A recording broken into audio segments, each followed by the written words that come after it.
जिसका नाम पेंसिल्वेनिया है। हालांकि इस गांव में हर तरह की खुशहाली है, लेकिन इस गांव से कभी कोई बाहर नहीं जाता। इस गांव के चारों तरफ बड़ी बड़ी दीवारें हैं। साथ ही यहाँ पर एक वॉच टावर है जहाँ से हमेशा कोई न कोई पहरा देता है। दरअसल ये गांव जंगल के बीचों बीच होता है, इसीलिए इस गांव वालों का दूसरे किसी भी गांव या टाउन से कोई भी संपर्क नहीं होता।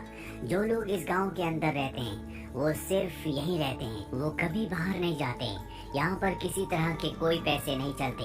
यहाँ सब एक दूसरे का सम्मान करते हैं। साथ ही यहाँ पर कोई किसी से भी शादी कर सकता है, लेकिन शादी का एक रूल होता है कि कोई भी किसी को पसंद करता है तो कभी उसका हाथ नहीं पकड़ता जब तक कि उसकी शादी नहीं हो जाती। अब यहाँ पर जो सीनियर लोग, बड़े लोग, बूढ़े लोग रहते हैं उन्हें एल्डर्स कहा जाता है। उन्हीं एल्डर्स में से एक एल्डर के बेटे की बीमारी की वजह से मृत्यु हो जाती है।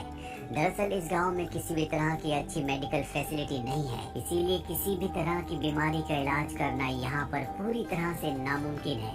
अगली सुबह दिखाया जाता है कि सब एक साथ बैठकर खाना खा रहे होते हैं और तभी जंगल में से अजीब अजीब सी आवाजें आना शुरू हो जाती है, जिसे सुनकर सब घबरा जाते हैं। लेकिन यहाँ पर एक लड़का होता है जिसकी दिमागी हालत ठीक नहीं है, जिसका नाम नोआ है। वो हंसने लगता है, लेकिन उसे कोई भी परेशान नहीं करता, कोई उसका मजाक नहीं उड़ाता, क्योंकि इस गांव में रहने वाले सब लोग एक दूसरे से बहुत प्यार करते हैं, एक दूसरे का साथ देते हैं। अब अगली सुबह दिखाया जाता है कि यहाँ पर एक जानवर की डेड बॉडी मिलती है, जिसके बाद इस गांव के जितने भी एल्डर्स होते हैं वो एक मीटिंग रखते हैं, जिसमें वो डिस्कस कर रहे होते हैं कि उस जानवर को किसने मारा होगा। तभी इसी गांव का एक नौजवान लड़का जिसका नाम लूशियस है वो वहाँ पर आता है और सभी एल्डर्स से विनती करता है कि मैं इस गांव से बाहर जाना चाहता हूँ ताकि मैं मेडिकल फैसिलिटी को यहाँ तक ला सकूँ। हमारे आसपास जरूर दूसरे गांव होंगे। हमारे एक साथी की अभी अभी बीमारी की वजह से मृत्यु हो गई। अगर हमारे पास मेडिकल फैसिलिटी होती तो हम उसे बचा सकते थे, पर उसकी इस अर्जी को पूरी तरह से बर्खास्त यानी कि मना कर दिया जाता है। और उसका कारण ये होता है कि यहाँ गांव के आसपास जंगल में जितने भी शैतान रहते हैं पहले वो गांव पर आकर हमला किया करते थे, लेकिन एल्डर्स ने उनके साथ एक समझौता किया, जिस समझौते के मुताबिक कोई कभी इस गांव से बाहर नहीं जाएगा। और एल्डर्स उस समझौते को नहीं तोड़ना चाहते। अगर उन्होंने ऐसा किया तो वो शैतान गांव में आकर एक बार फिर से इन लोगों के ऊपर हमला करेंगे। शैतानों से समझौता सिर्फ यहाँ के एल्डर्स ने किया होता है, उन्होंने उन्हें देखा होता है। नई जनरेशन ने उन्हें नहीं देखा होता, लेकिन नई जनरेशन को जंगल से उनकी आवाजें आती हैं। उन्हें कई बार बहुत सारे निशान भी मिलते हैं, इसीलिए वो जानते हैं कि जंगल के आसपास शैतान रहते हैं। पर लूशियस उन शैतानों से नहीं डरता, इसीलिए वो जंगल में जाना चाहता है, पर उसे इस बात की इजाजत नहीं होती। इसी गांव में एक लड़की रहती है जिसका नाम आइवी है। आइवी देख नहीं सकती, दरअसल वो ब्लाइंड है और उसकी सेंसेस, उसका दिमाग बहुत तेज होता है। वो नोआ के साथ लूशियस के पास जाती है और लूशियस से कहती है, मैं जानती हूँ कि तुम मेरा हाथ क्यों नहीं पकड़ते, क्योंकि तुम मुझसे प्यार करते हो। और ये बात सच होती है कि लूशियस आइवी से प्यार करता है। लूशियस के पास नोआ भी होता है जिसकी दिमागी हालत खराब है। लूशियस देखता है कि नोआ के हाथ में वो लाल रंग का फ्रूट है जो जंगल में पाया जाता है। इस गांव के अंदर कभी भी लाल रंग को नहीं लाया जाता, चाहे वो लाल रंग का कपड़ा हो, चाहे लाल रंग का कोई फूल या फ्रूट। जब भी लाल रंग देखा जाता है तो उसे दफना दिया जाता है। और अब लूशियस समझ जाता है कि नोआ जंगल के अंदर गया था और शैतानों ने उसे कुछ नहीं किया, इसीलिए एक बार फिर से वो एल्डर्स के पास जाता है और उनसे कहता है कि नोआ के हाथ में वो लाल रंग का फ्रूट था जो सिर्फ जंगल के अंदर पाया जाता है। इसका मतलब वो जंगल में गया था और उसकी मासूमियत की वजह से, उसकी निडरता की वजह से शैतानों ने उसे कुछ भी नहीं किया। और मैं भी शैतानों से नहीं डरता, इसीलिए मैं दूसरे गांव, दूसरे टाउन में जाकर मेडिकल फैसिलिटी को यहाँ तक लाना चाहता हूँ, मुझे इसकी इजाजत दी जाए। लेकिन एक बार फिर से एल्डर्स उसे मना कर देते हैं और लूशियस के दिमाग में सिर्फ एक ही बात चल रही होती है कि वो किसी भी तरह से इस गांव से बाहर जाकर मेडिकल फैसिलिटी को गांव तक लेकर आए। इसीलिए सबके मना करने के बाद भी अगली सुबह वो गांव की बाउंड्री से बाहर चला जाता है और तभी वो अपने सामने एक साए को देखता है जो शैतान का साया होता है। वो बाउंड्री के वापस अंदर आ जाता है और उसी रात को वॉच टावर पर जो पहरा दे रहा होता है उसे अपने वॉच टावर के नीचे एक साया दिखता है जो कि शैतान का साया है। ये देखकर वो पूरी तरह से डर जाता है और वहाँ पर जो बेल होती है उसे जोर जोर से बजाना शुरू कर देता है। बेल की आवाज सुनकर गांव वाले डर जाते हैं। दरअसल गांव में जितने भी घर हैं उन सब घरों के नीचे एक बेसमेंट है और जब भी इन्हें खतरों का एहसास होता है तो ये उन बेसमेंट्स में जाकर छुप जाते हैं। लेकिन आइवी अब भी बाहर होती है क्योंकि वो लूशियस का इंतजार कर रही होती है। लूशियस आकर उसे भी बेसमेंट में ले जाता है, जिसके बाद पूरी रात इन्हें शैतानों की आवाज आती है। और अगली सुबह जब ये अपनी बेसमेंट से घर से बाहर आते हैं तो देखते हैं कि हर एक दरवाजे के बाहर लाल रंग का एक निशान है, जिसे देखकर ये समझ जाते हैं कि शैतानों से किया हुआ समझौता अब टूट चुका है या ये इन सब के लिए एक चेतावनी है। इसके बाद पूरे गांव की मीटिंग होती है, जहां पर सभी एल्डर्स परेशान होते हैं कि ऐसा कैसे हो सकता है। लूशियस अपने जुर्म को कबूल कर लेता है। वो कहता है कि मैं गांव की बाउंड्री से बाहर गया था और मैंने वहां पर एक शैतान को देखा, इसीलिए कल रात को शैतान हमारे गांव के अंदर आए। सब जानते हैं कि लूशियस के इरादे गांव के लिए अच्छे हैं, इसीलिए उसे माफ कर दिया जाता है और हिदायत दी जाती है कि आज के बाद वो कभी भी गांव की बाउंड्री से बाहर नहीं जाएगा। वहीं ईवी की बहन की शादी होती है, जिस वजह से पूरा का पूरा गांव खुश होता है। शादी के बाद जब लोग अपने घरों में वापस जाते हैं तो देखते हैं कि उनके घरों के बाहर किसी ने मरे हुए जानवर को लटका रखा है, जो देखकर सब के सब एक बार फिर से डर जाते हैं। सबको डर लगता है कि शैतान आज भी आएंगे, इसीलिए लूशियस एक बार फिर से आइवी के घर जाता है। ये दोनों एक साथ बैठते हैं और तय करते हैं कि जल्द ये दोनों शादी कर लेंगे। अगली सुबह जब ये बात नोवा को पता चलती है, जिसकी दिमागी हालत अच्छी नहीं है, तो उसे बहुत गुस्सा आता है क्योंकि बचपन से वो आइवी को पसंद करता है और अब उसके दिल में बदले की भावना जाग उठती है, जिसके चलते वो लूशियस को चाकू से जख्मी कर देता है। लूशियस की हालत बहुत ज्यादा खराब है, साथ ही उसके बचने के चांसेस बहुत कम है क्योंकि इस गांव में मेडिकल फैसिलिटीज नहीं है। नोवा को क्वाइट रूम में बंद कर दिया जाता है। ये वो रूम है जहाँ पर कभी भी किसी को भी सजा के तौर पर बंद किया जा सकता है। नोवा को अक्सर यहाँ पर बंद किया जाता है क्योंकि वो कोई न कोई गलत काम करता रहता है।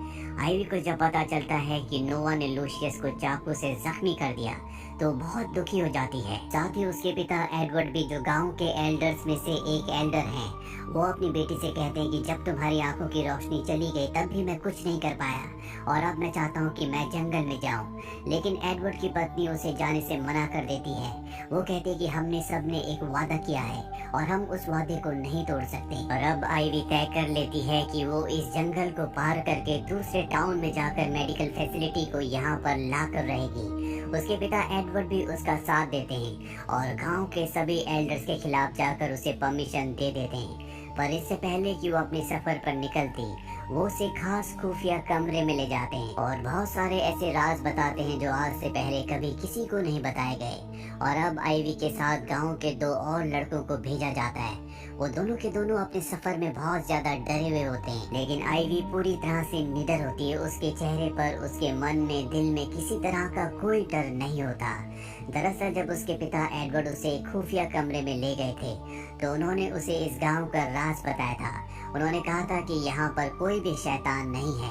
दरअसल गांव में जितने भी शैतानों को देखा जाता है वो एल्डर्स में से लोग होते हैं जो शैतानों की तरह कॉस्ट्यूम पहनकर जंगलों में जाते हैं, और ऐसा हम इसलिए करते हैं ताकि कोई भी इस गांव से कभी भी बाहर ना जा सके। और अब आइवी को ये सच पता है, इसीलिए उसके मन में, दिल में किसी तरह का कोई भी डर नहीं होता।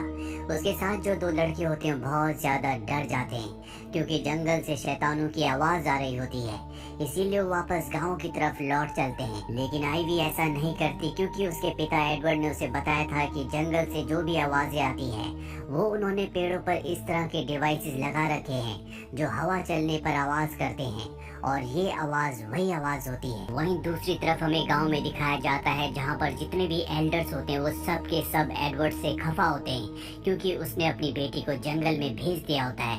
वो सब कहते हैं कि हमने इतने सालों से मेहनत की थी, हमने एक सुरक्षित जगह बनाई थी, ये राज था और वो राज जल्दी पूरी दुनिया के सामने खुल जाएगा।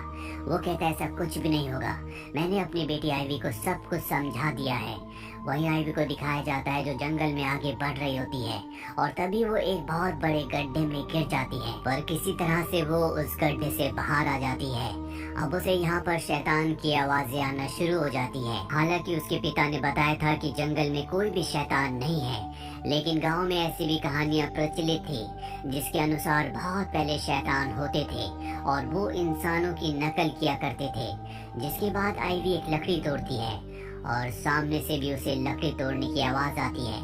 इसके बाद वो पत्थर फेंकती है और सामने से भी कोई पत्थर फेंकता है, जिसके बाद वो समझ जाती है कि शैतान सच में उसके सामने है, इसीलिए वो डरकर भागने लगती है। और हमें उस शैतान को दिखाया जाता है जो उसका पीछा कर रहा होता है। आइवी की सेंसेस बहुत ज्यादा एक्टिव होती है, इसीलिए वो उससे बचकर भाग रही होती है। और जिस गड्ढे के अंदर कुछ देर पहले वो गिरने वाली थी, वो उस गड्ढे के सामने खड़ी हो जाती है। उसे पता है कि उसके पीछे शैतान आ रहा है और इससे पहले कि शैतान उसे पकड़ता, वो सामने से हट जाती है और वो शैतान गड्ढे के अंदर गिर जाता है। वहीं दूसरी तरफ गांव में दिखाया जाता है जहां पर सभी एल्डर्स उस सीक्रेट क्वाइट रूम में जाते हैं जहां पर नोआ को कैद करके रखा गया था, लेकिन वो वहां पर नहीं होता और वहां पर एक खुफिया रास्ता होता है जहां पर कुछ सामान के साथ जानवरों की खाल भी होती है। यानी कि गांव में जितने भी जानवरों को मारा जा रहा था वो एल्डर्स नहीं मार रहे थे बल्कि नोआ मार रहा था, इसीलिए एल्डर्स भी परेशान थे। यहाँ पर हमें पता चलता है कि नोआ का दिमागी संतुलन ठीक तो नहीं है, लेकिन वो दिमाग से बहुत ही शार्प है। उसे दरअसल वो कॉस्ट्यूम मिल गई थी जिसे पहनकर एल्डर्स जंगल में घुमा करते थे और उसके पास भी वैसा ही कॉस्ट्यूम था जिसे पहनकर वो भी जंगल में एल्डर्स की तरह घूमता था। यानी कि उसे एल्डर्स का राज पता था, इसीलिए वो कभी भी किसी भी वक्त जंगल में चला जाता था। जिस तरह से सभी एल्डर्स यहाँ पर रहने वालों के दिमाग से खेल रहे थे, उसी तरह नोआ भी उन सब एल्डर्स के दिमाग से खेल रहा था। लेकिन वो आइवी से प्यार करता था, इसीलिए जब उसे पता चला कि लूशियस आइवी से शादी करने वाला है तो वो अपना आपा खो बैठा और उसने उसे मारने की कोशिश की, जिस वजह से लूशियस बुरी तरह से जख्मी हो गया। और जंगल में जो शैतान आइवी के पीछे था, जो गड्ढे में गिर चुका है, वो और कोई नहीं बल्कि नोआ होता है जिसकी अब मृत्यु हो चुकी है। आइवी अपने सफर पर आगे बढ़ जाती है।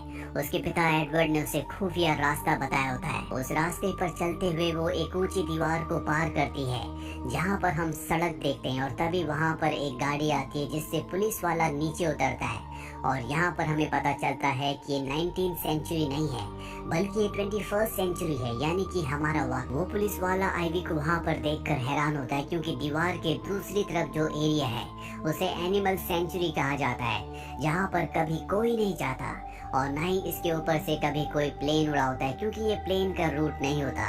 इसीलिए गांव वालों को कभी पता नहीं चला कि वो वक्त से बहुत पीछे जी रहे हैं। हालांकि एल्डर्स को वो सच्चाई पता होती है क्योंकि उन्होंने ही उस गांव को बनाया है। और अब आइवी पुलिस वाले से कहती है कि मुझे मेडिकल हेल्प की जरूरत है। वो उसे एक चिट्ठी देती है जो उसके पिता एडवर्ड ने उसे दी थी और साथ ही उसे एक सोने की घड़ी भी, क्योंकि उस गांव में पैसे नहीं होते।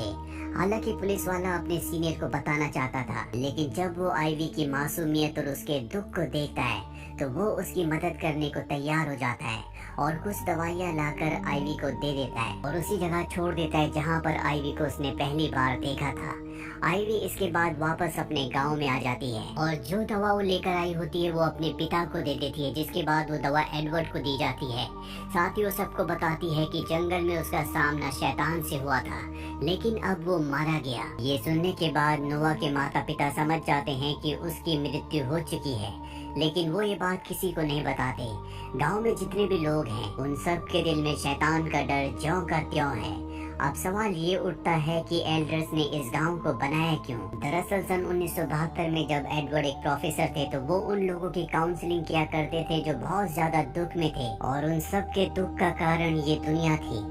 इस दुनिया में बढ़ते क्राइम के चलते उन सब ने अपनों को खोया था, इसीलिए प्रोफेसर ने उन सब के साथ मिलकर एक प्लान बनाया जिसमें उन्होंने एक ऐसे गांव को बनाया जिसके बाहर कोई भी नहीं जा सकता और ना ही बाहर का कोई इंसान यहाँ पर आ सकता है। दरअसल आइवी के पिता प्रोफेसर एडवर्ड बहुत ज्यादा अमीर थे, उनके पास उनके खानदान का बहुत पैसा था और उन्होंने अपने खानदानी पैसे से इस पूरी जगह को खरीद लिया था जिसके बीचों बीच उन्होंने इस गाँव को बनाया। साथ ही वो पुलिस को फंडिंग भी किया करते थे ताकि कोई भी दीवार के उस तरफ आने की कोशिश ना करे। इसीलिए पुलिस दीवार के चारों तरफ जो सड़क होती है वहाँ पर घुमा करती थी ताकि दीवार के दूसरी तरफ कभी कोई ना जा सके। साथ ही एडवर्ड गवर्नमेंट को फंडिंग किया करता था ताकि कोई भी प्लेन उस जगह के ऊपर से ना उड़े। और वहीं आइवी ने ये गवाही दी होती है कि उसने जंगल में एक मॉन्स्टर को मारा है, जिससे एक बार फिर से सबके दिलों में डर बैठ चुका है। यानी कि इनका राज अब भी राज ही रहेगा और गांव में जितने भी लोग हैं उन सबको एक पुराने तौर तरीके वाली यानी कि 200 साल पुरानी जिंदगी को जीना होगा। ये सब बच्चे जब यहाँ पर आए थे तो बहुत छोटे थे और अब सब बड़े हो चुके हैं, इसीलिए इन्हें कुछ भी याद नहीं होता। इसी के साथ ये फिल्म, ये कहानी यहीं पर खत्म हो जाती है। उम्मीद करते हैं कि ये कहानी आपको पसंद आई होगी।